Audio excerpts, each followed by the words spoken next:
I brewed up a wild idea. What if I made a boo bucket but supersized, like 10 times bigger and glowing to light up my lawn for Halloween? Boo buckets were a hauntingly nostalgic part of my childhood, and when McDonald's resurrected them a few years back, my kids fell in love with them too. So can I impress them to become the coolest dad on the block? In this video, I'll show you how I tackled this project, how much it cost, the 4 faces that I made for it, and whether I'd recommend you try it for yourself. Welcome to Holidays Nonstop, where the holidays don't stop. To start, we need to figure out the correct dimensions for a giant boo bucket. Now, I know this might sound a bit grave, but I had to sacrifice one of last year's mummy buckets for the cause. Don't worry though, mummies are already dead, right? Plus, we've got 3 more of those guys just laying around the house, so we're good. I carefully measured every part of the bucket, drew up a diagram, and transferred that to a spreadsheet to scale everything up in order to get the correct dimensions. I originally planned for the main part of the bucket to be 4 feet tall, but since the base is made from a 4-foot sheet of plywood, that set our maximum diameter at 4 feet. So I multiplied all of the bucket's measurements to fit that scale, which is just under 10 times bigger. Now, in my mind, this is more of a horseshoes and hand grenades project. Close is good enough, but I also knew that I'd make some small tweaks and changes throughout the build, so I wanted to get started with as close to exact measurements as possible. Starting with the base, I unearthed the piece of plywood that had been haunting my garage for years. Knowing certain parts of this build were gonna cost some real cash, I wanted to use whatever materials I already had lying around. To cut a horseshoes and hand grenades version of the perfect 4-foot circle, I used the trusty thumbtack and string method, which actually worked really well. To protect it from the weather and to make it more reflective for the lights, I painted the base white. Or I would have if my paint hadn't dried out. Instead, I used some white pickling stain that I had on hand, which worked just as well. Spectacular save, right? Let's creep inside and get started on the face designs. I used vinyl for the faces, which was a first for me, and without a Cricut machine or much experience, this part was pretty experimental. I know some of you crafters out there might find my method a little terrifying. I printed off some of my favorite boo bucket faces from over the years, overlaid a simple 5x5 grid, and then traced them on some old wrapping paper using that same grid. I then recreated the face shapes grid by grid until I had it close enough. Horseshoes and hand grenades. Once my beautiful templates were ready, I flipped them backwards onto the vinyl sheets and traced around each ghastly shape. 3 of the designs were pretty simple, with only 3 to 5 large pieces each. But that last face, oh boy, it had almost 40 pieces of varying sizes. Talk about a monster task. McDonald's just released the designs for the 2024 boo buckets, and it shows them to be a set of 4 fuzzy monsters. Some people online are creeped out and not loving the change, but I'm gonna go on record here that I actually like them. They're doing something different, and I think these little monster faces are kind of cute, so I decided to make one of them for our final reveal.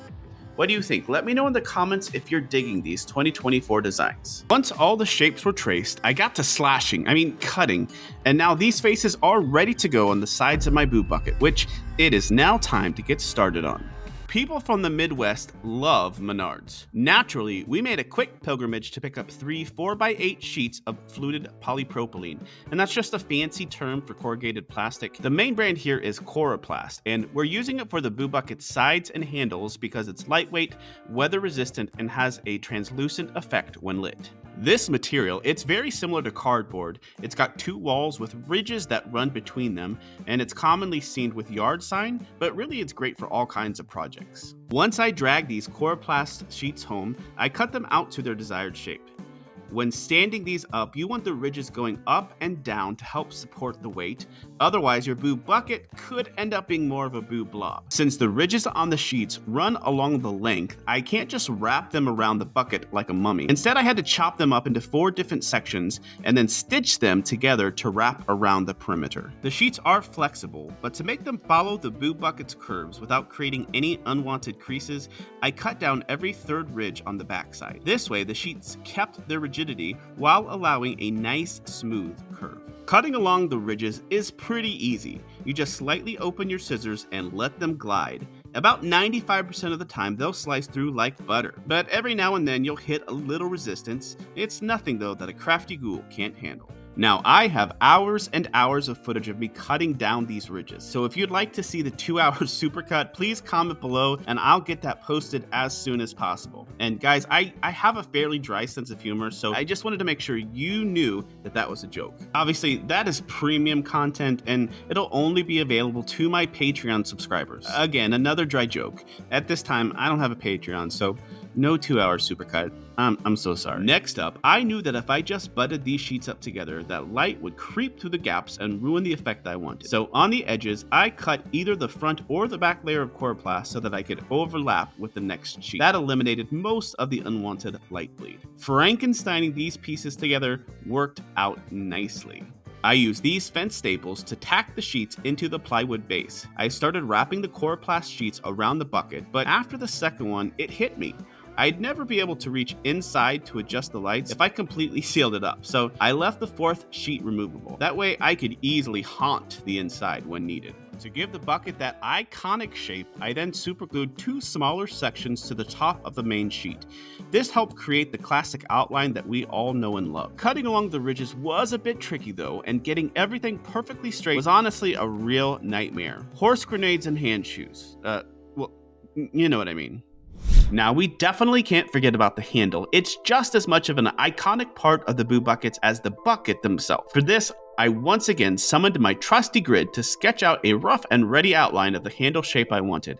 Once I had that mapped out, I carved it into the Coroplast sheet. To make sure the handle had enough rigor mortis, rigidity, I hot glued 3 layers of Coroplast together and even ran a bit of packing tape around it for some extra strength. For installation, I picked up some hangers that are designed specifically for these Coroplast sheets. I snipped off the parts that I didn't need, which let me semi-securely attach the handle to the main bucket. At last, it was time to apply the ghoulish vinyl faces. Now, I know there's a transfer paper for this kind of thing, but I decided to live dangerously and just eyeball the placement. A few of the faces ended up a bit off center, but since I used removable vinyl, there was no harm done. I just ghosted them right back into place. To get the perfectly eerie color for each of the various faces, I picked up a couple of 30-watt LED floodlights. I placed one on the plywood base, and then I stood the second one on an overturned bucket inside. That way the light shined evenly from both the top and the bottom. These specific lights cost me about $30 for the pair on sale, and they are frighteningly bright for this setup. I'll drop a link to them in the comments below if you're interested in snagging some for your own spooky projects. The coolest part about using Coroplast is that when you shine colored light on it, its translucent magic reflects and catches the color you want, making the faces pop. This means you can use the same Boo Bucket for multiple color designs. Just swap out the lighting for a whole new haunting look. So what did this whole project cost me?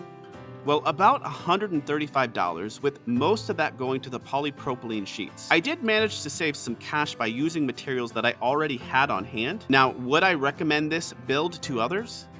Honestly, it's probably not for most people. The price tag and time investment might not justify the frightfully fun end result, especially since it's not the sturdiest and storing it could turn into a real nightmare. But for those die-hard DIYers out there, this project might be right up your dark alley. I just want to be realistic about some of the red flags that come with it. As for me, well, first off, my neighbors love it. And you know what's even better? My kids are obsessed with it, so absolutely no regrets from me.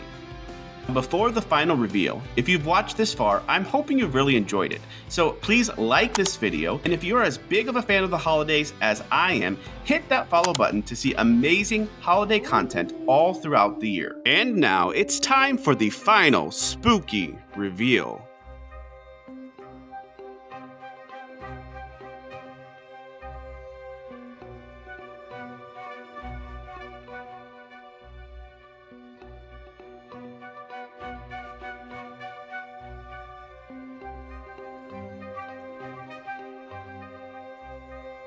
So, what do you think? Would you tackle this project yourself? And which of these designs is your favorite? Was there a design I missed that you'd like to see? If so, drop a comment below. If it gets enough likes, I'll go ahead and make a short with your design by the end of the month. Happy Halloween, and I'll see you in the next video.